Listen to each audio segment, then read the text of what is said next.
So what we're going to cover in this episode, this video, is we're going to look at something called single slit interference.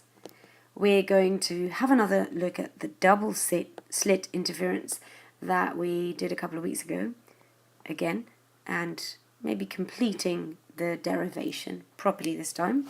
We're going to look at diffraction gratings, which are very similar to this, just lots of slits. And we are going to then finish off with something called thin film interference.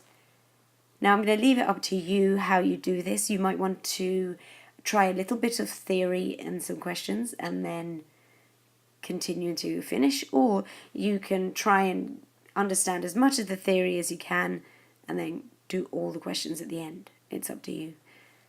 So let's begin. So to start with single slit interference, we're going to be talking about something called Huygens principle. I'm not sure how to pronounce it, but it's something like that. It's not necessary for you guys to understand it fully, but if you are left with a few doubts and you need it to understand it, then I suggest you go onto the slide presentation and you watch an explanatory video that will deepen your understanding of it. Like I said, it's not on the syllabus necessarily, you just need a little bit of a reference.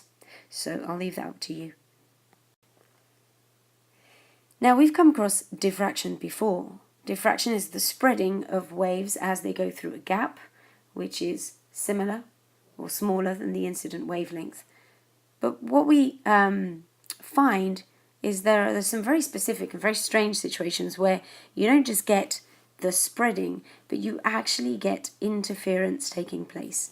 And you get areas of constructive and destructive interference.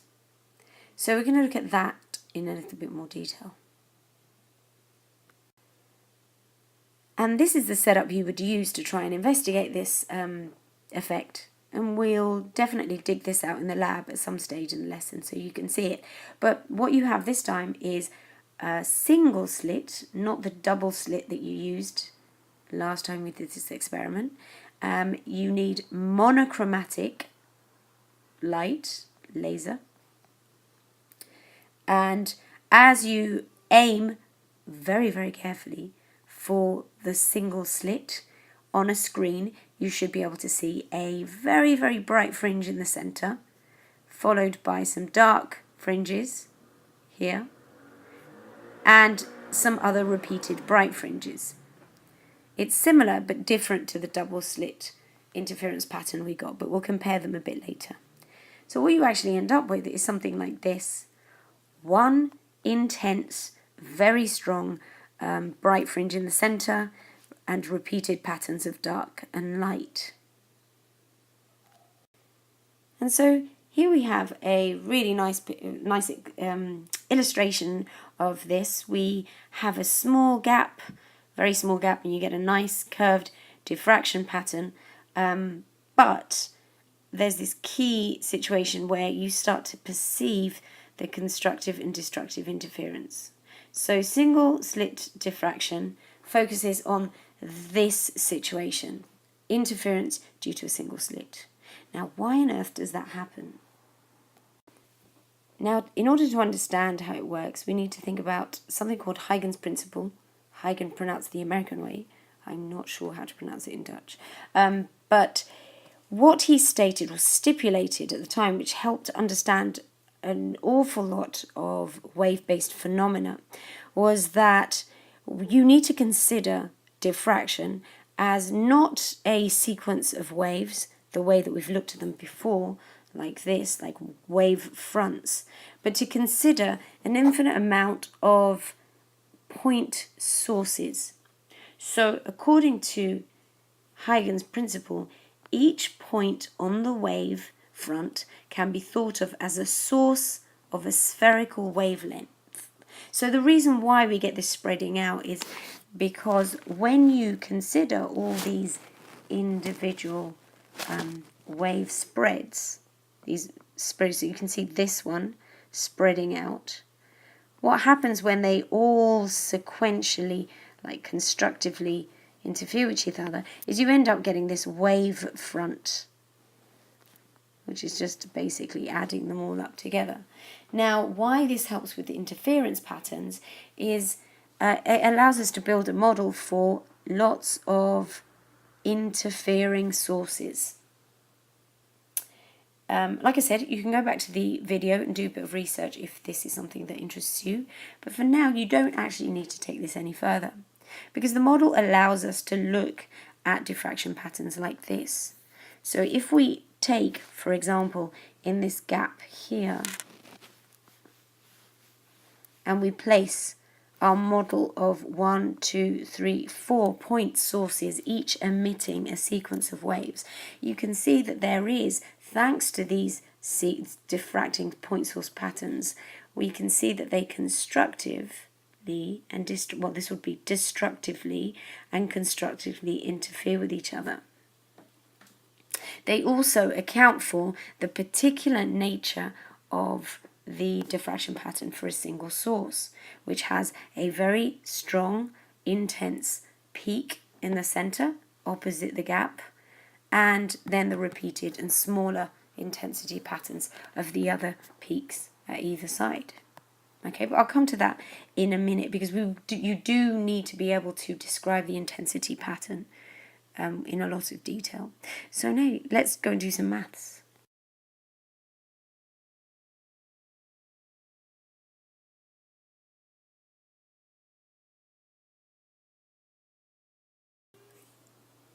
So what we're going to try and do is come up with a relationship that will allow us to look at these diffraction patterns in a bit more detail. What you've got here is a simplification of what's going on at the gap. You have a gap of size B, we'll call it, and we're looking at the light leaving the extreme positions of the gap. Now, it's important to define our path difference. These lines should eventually meet. They're parallel to each other, and the reason why we are allowed in the physics sort of way to draw them parallel to each other is because the distance that they actually meet is very, very far. So we're considering a situation where the slit and the screen are very far away from each other. So if you have one ray like this and one ray like that, I haven't drawn it very well, but basically the further away or the bigger this distance d is in comparison with this distance here, the closer to parallel they are. So in reality, when we look at this diagram and we make this assumption that the angle theta here is equal to this angle, we are only allowed to make that assumption because we are assuming that d is very large. This is otherwise expressed by sometimes calling this angle up here some variation,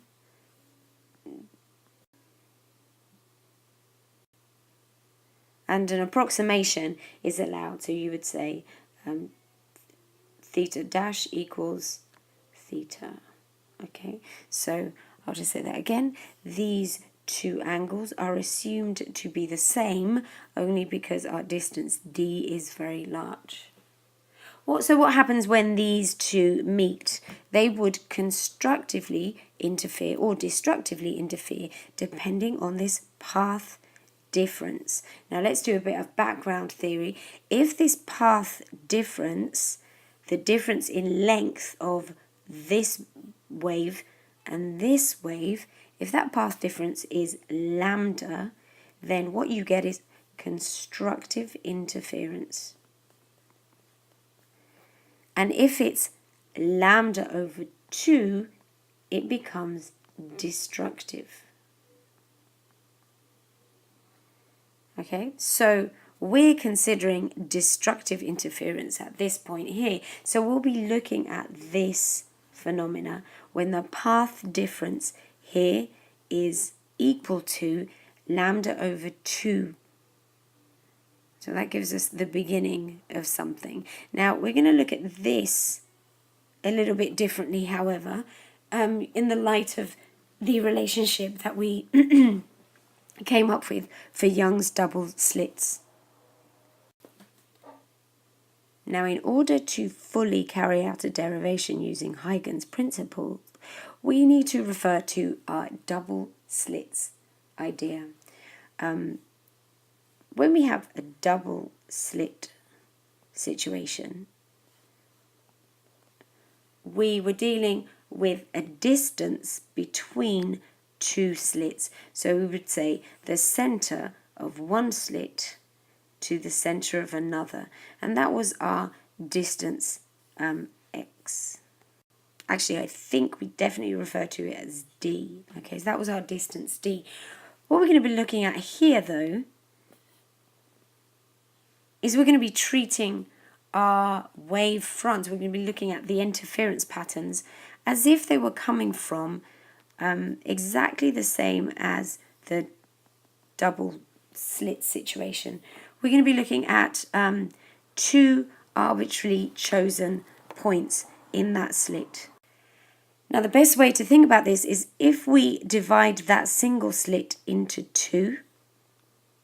So imagine that we have these two gaps, one gap and two gaps.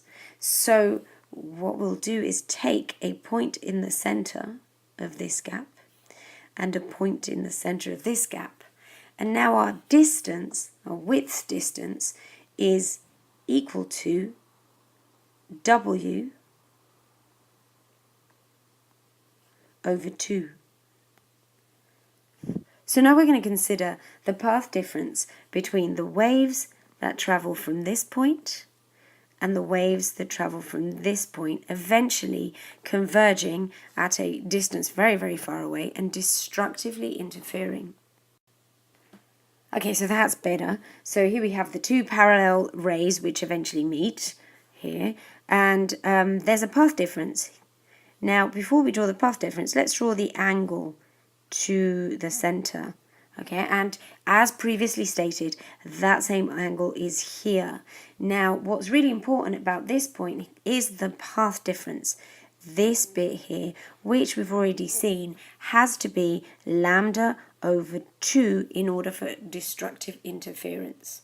So what exactly is that path difference in terms of the gap size? Well, we can write it over here.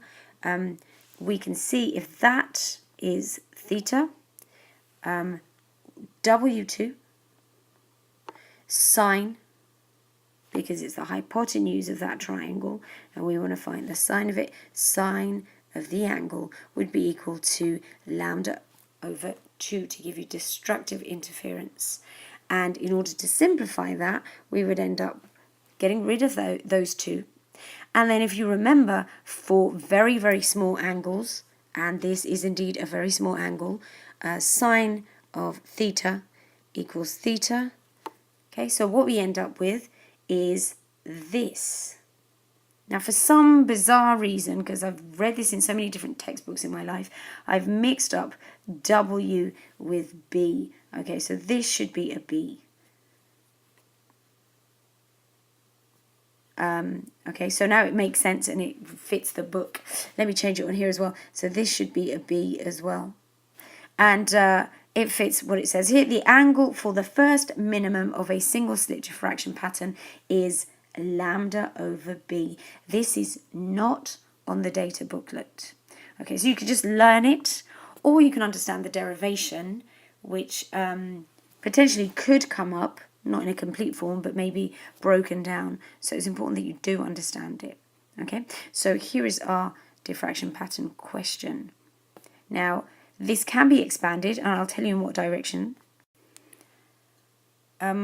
Sometimes you're given a completely different piece of information. You're not given the angle at all, but you are given this width here, S, the distance from the central maxima, or the central bright bit, to the destructive, or the point of destructive interference. In that case, you can easily find the angle by using the idea that tan of the angle is equal to the angle. It's the same thing. It's because it's so small, and we are dealing with radians, remember, equals S over D. So this could be placed in addition with that. So you could end up with lambda b equals S over capital D. Now that's not in the data booklet either, but it's also very common. Now the relative intensity angle graph for a single slit diffraction is as follows. Very important that you are familiar with it because it doesn't look like any of the others. It has a very, very big peak of relative intensity.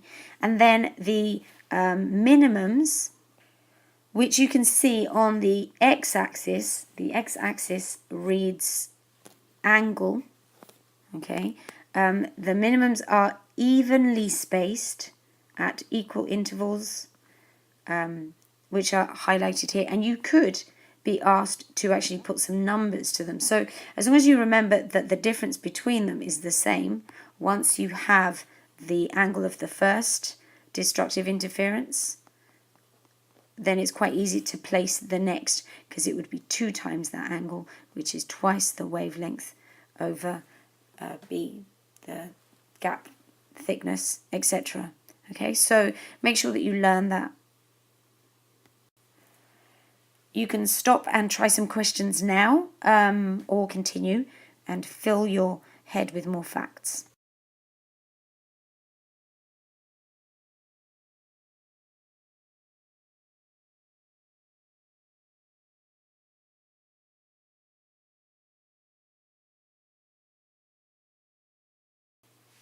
The following section is a bit of review, actually, even though we've done it before.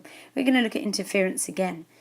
Path difference, you should be clear on the path difference between 2 waves that are constructively interfering,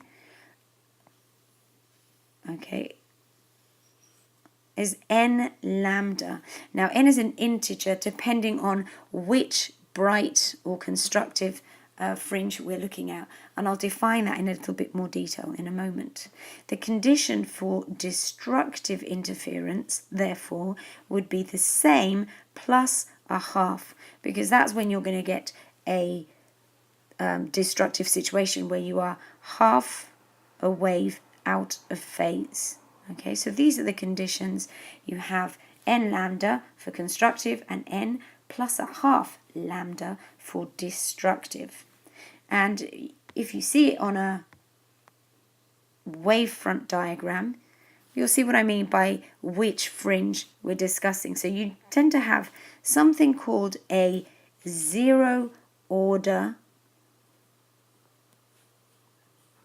maxima in the center. So 0 order maxima is in the center. Then you will have a destructive fringe. These are also called fringes. And then the next would be your first order maxima on both or either side. Order maxima on either side. So in the center, this is how you label these correctly. You have your 0 order maxima, and then you have your first, and etc. You would have your second, third, and these would be on either side. Young's double slits you've come across before, so let's review and look at that formula in more detail. Already, if we look at the fringe pattern for Young's double slits, we can see that there is a palpable difference. You don't get this thick white line in the center. You actually get quite a regularly spaced set of fringes. So let's have a look at that. And now let me review the derivation that I did on the board the other day, but I don't think I did it particularly well. So I'm going to go over it again, though you may not need to, so you might want to fast forward if necessary. Now the relationship that you guys derived was this one. This is the one that we've been using.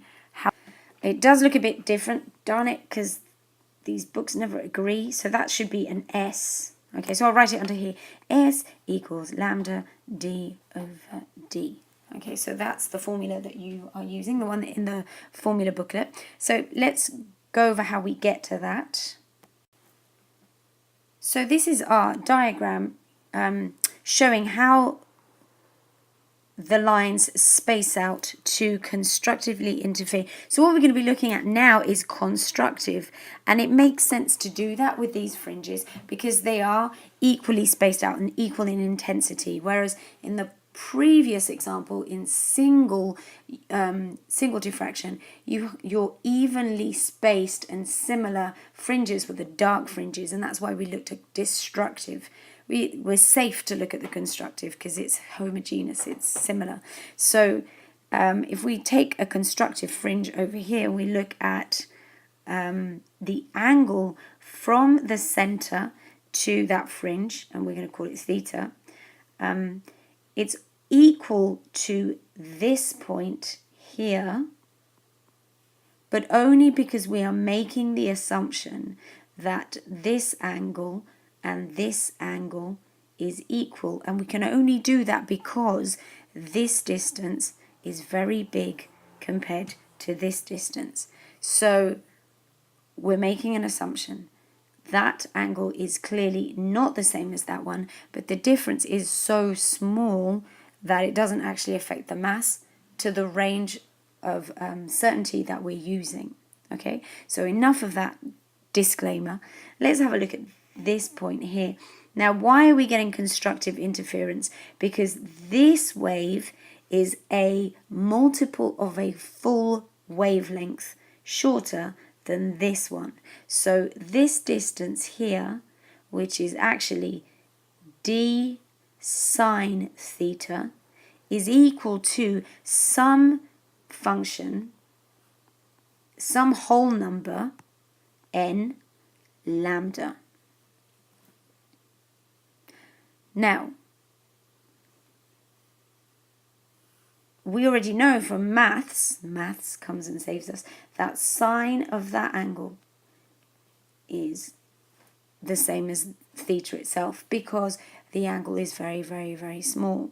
So what we have is d, I'm going to put it here, where should I put it? I'll put it here, d theta equals n lambda.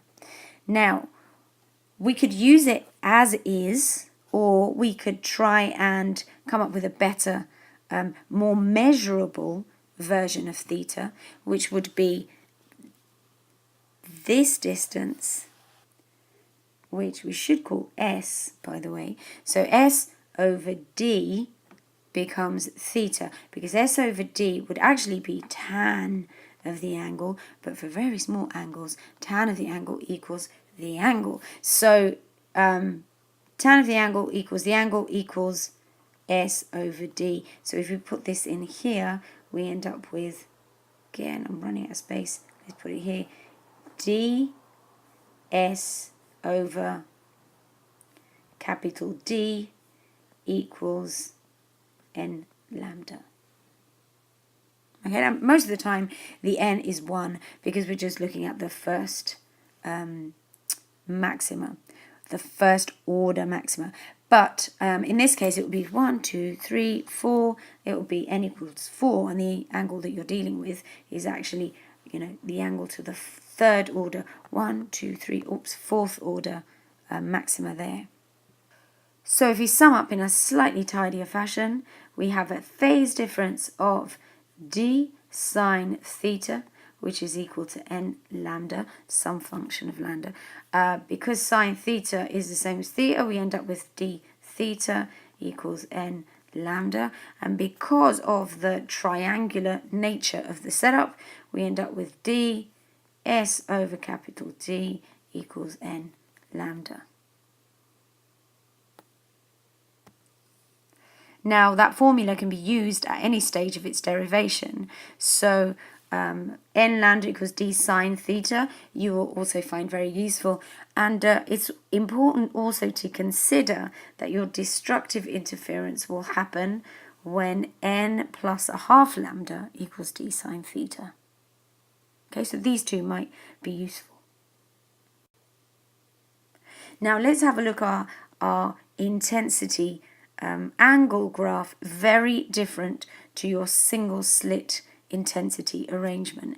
And once again, you are required to learn it off by heart. So what you can see here is there isn't a defining central peak. They're all similar. In fact, they're the same. It's just there is an attenuation. There is a decrease in amplitude as we get further and further away. But it's slight. It's a slow one. You don't get this huge drop that you get with the previous situation.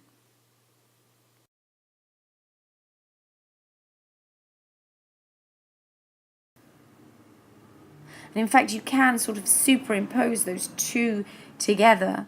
This is a slightly more complex situation, but I wouldn't worry about it too much.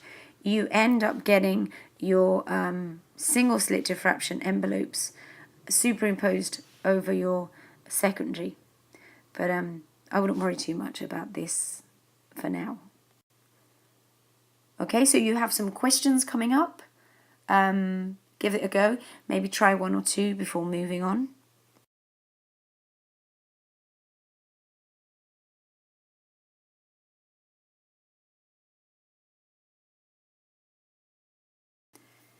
So the story does not end with 2 slits.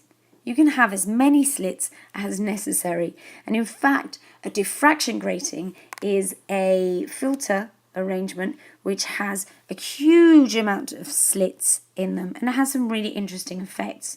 Now, as you can see, there are some specific changes to your fringes as you increase the number of slits, and you can see them here. The slits become much more defined, clearer, but less wide as you increase the number of slits. Now, I'm not going to go into too much detail on deriving yet another formula, because in the end you actually end up with the same situation. The same formula applies. Some integer value times lambda equals d sine theta. And this is just as applicable to whether you're using 3-slit, 4-slit, or a diffraction grating. Now, let's look at a diffraction grating in a little bit more detail.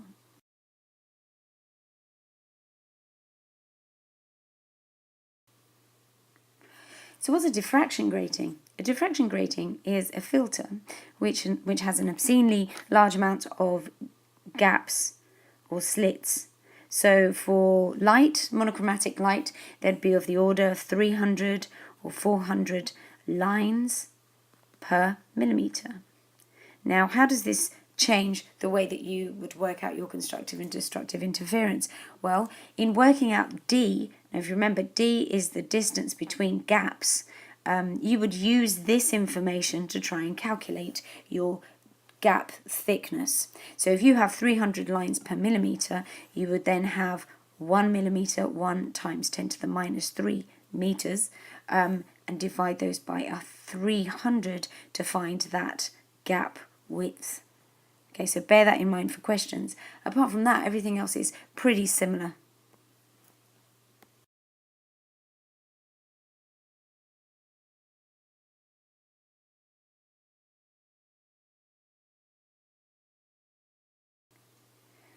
Now, as we mentioned before, as you increase the number of gaps, you become, or you create maxima, which is much sharper and more intense. So when you use, for example, a double slit, you can see that you have a low intensity but a very wide peak. As you compare that to a diffraction grating, you have a much more intense but very thin and sharp number of slit. Now, this enables you to have some very, very clear differentials for light of different wavelengths.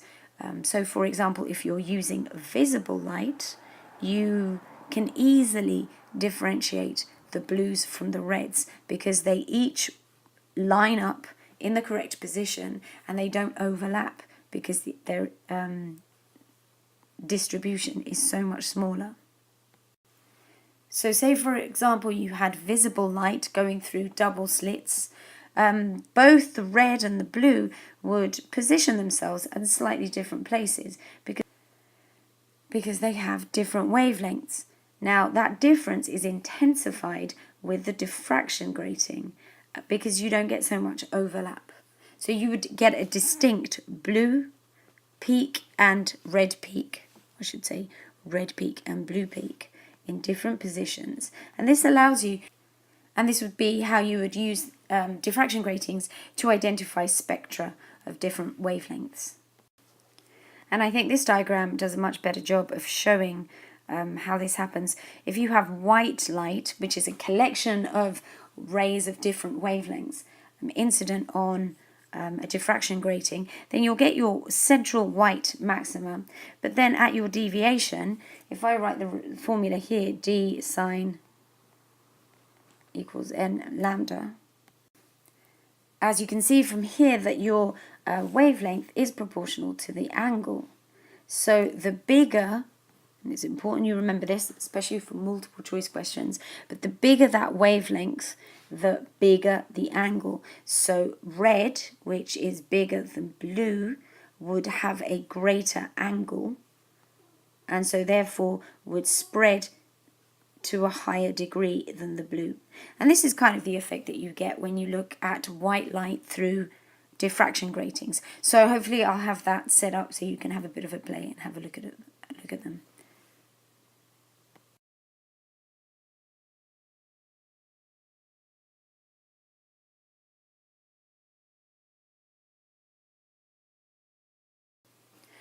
So this is the last section, thin film interference, and it's a different kind of interference, it's a different phenomena, but it's the same principle of looking at path difference. Now, thin film interference happens when light reaches a coating of thin transparent material where there are reflection and refraction effects taking place. Now, the perfect example of these are bubbles that give you these pretty rainbow effects, oil on concrete, and interestingly enough, butterfly wings. So there you go. So let's learn a little bit more about thin film interference. So on a basic level, when light hits a transparent substance, it has two choices depending on the relationships between the two materials involved.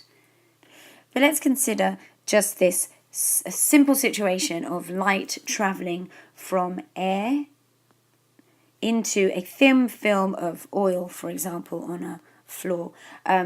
What you're getting is the first stage when it hits the boundary between air and oil. You're getting an initial reflection at 1. Then what's left of the light that doesn't reflect, it continues straight in through to the oil to hit the surface, where once again there is another change in density, and so therefore the light reflects again. Now there are other effects involved. Some of the light would be absorbed into the surface, and of the light that reflects back out, some of it gets reflected inside here as well again. But we're just gonna completely ignore those two. We don't like those, so they're not relevant and they're not going to help us, and they'll just make things even more complicated. So we're just going to consider those two boundaries and those two phenomena: the light reflecting off that first surface and the light continuing and reflecting off the bottom surface. Now what happens if these two rays of light, which are drawn to be parallel, but really once again, we've come across this before, but once again we're assuming that the distance at which they are meeting again is very large, so therefore they do constructively or destructively interfere. So what we've got once again is this path difference. If the distance here, that this ray 1 is travelling is some function of the wavelength bigger than the ray that bounced off in the first place, then there'll be constructive or destructive interference. Now I wish that was the whole story, but it's not. there's one little fact we need to add. And here is the factoid. When a ray of light reflects off a boundary with a denser material, it has a phase change of half a cycle. So what that means is that this light here is reflecting off this surface and then flips over. Okay, and this one here, if it happens to be bouncing off a surface which is denser, would also flip half a cycle. So let's see what effect that has on any derivations that we're going to come up with.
Now, luckily for the IB, you only need to think about light that is incident. Now, thankfully, the IB is merciful.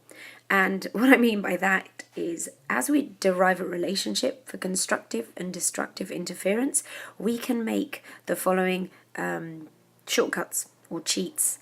The first one is that the IB only requires you to think about normally entering light. That means normal light that comes in at 90 degrees. Now, what's so great about that? Well, if you remember, if light goes into a denser surface at 90 degrees, there is no refraction effect.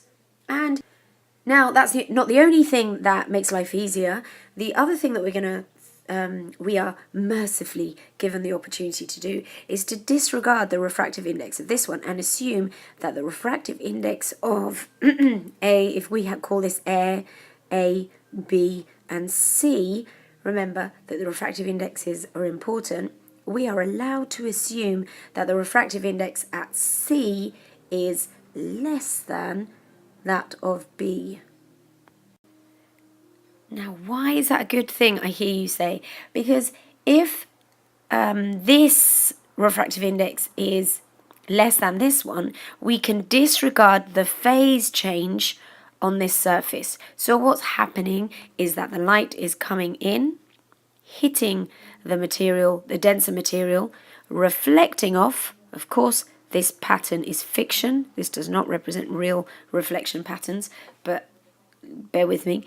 So this one reflects, but this one is half a cycle out of sync now with the one that's coming in. And as this one comes in here and reflects off, there is no half a cycle situation here, so this can continue on its merry way that way. Now, what we're going to do is derive a relationship for, first, constructive interference. So how would we get constructive interference? We would get constructive interference if the path that moves down this distance d, right, if its journey from there to there and from there to there, which is 2D, how can it be 2D? Remember that we are assuming it's traveling in a more normal direction. So what's actually happening to that ray is this. It's coming here and it's bouncing up, straight up and out. It doesn't do this angle business here. I've just drawn that in so you can see it. Actually just goes in, bounces in, it goes in and then bounces up again. So its path is 2D. Now, 2D, when it meets this reflecting ray again, it's going to be out of sync. It's going to be out of sync by half a wavelength because this one's flipped. So the condition for constructive would be if 2D is equal to M, plus half a wavelength. So the best way to express that would be to write, hang on, there we go, that's much better. So it would be 2D would be equal to m, as in any multiple of a whole number, plus a half of a wavelength. So that makes sense, because now it would be in phase, because this distance, not only would it be a full wavelength, but it will compensate for this phase shift. Now, I wish that was the end of the story, but it isn't, because this wavelength is the wavelength in this second material, which we're calling B. So we don't want that. We don't want this wavelength, because this wavelength is quite difficult to consider. We want the wavelength of the light here in air, which is easier. So what we're going to do is we're going to try and find some way of evolving this expression to include the wavelength in air. Now that's quite straightforward.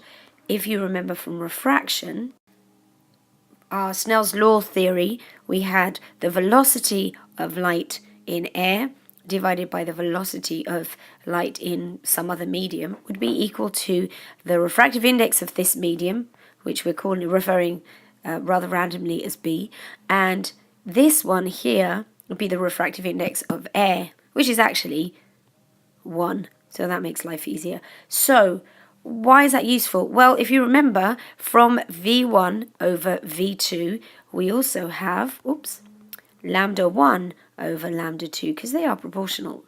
So that means lambda 1 over lambda 2 equals N2.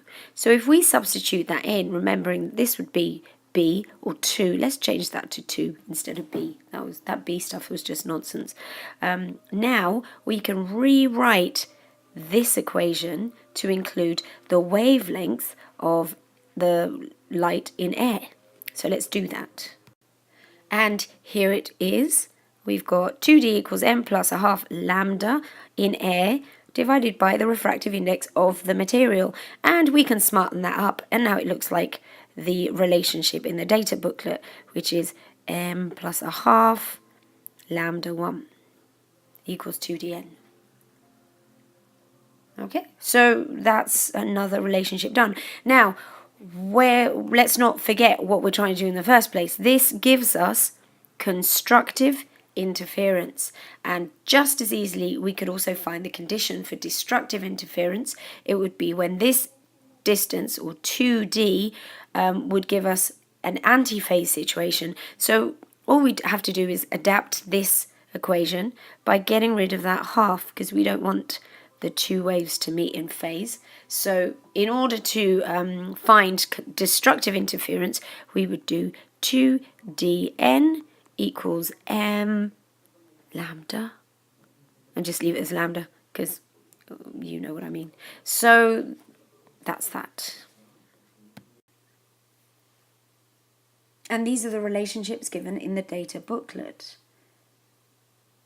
Now for constructive interference, 2dn, 2 times the thickness of the film times the refractive index equals m plus a half lambda, and destructive interference would be the case where you don't have this half phase difference, and so therefore you get destructive interference.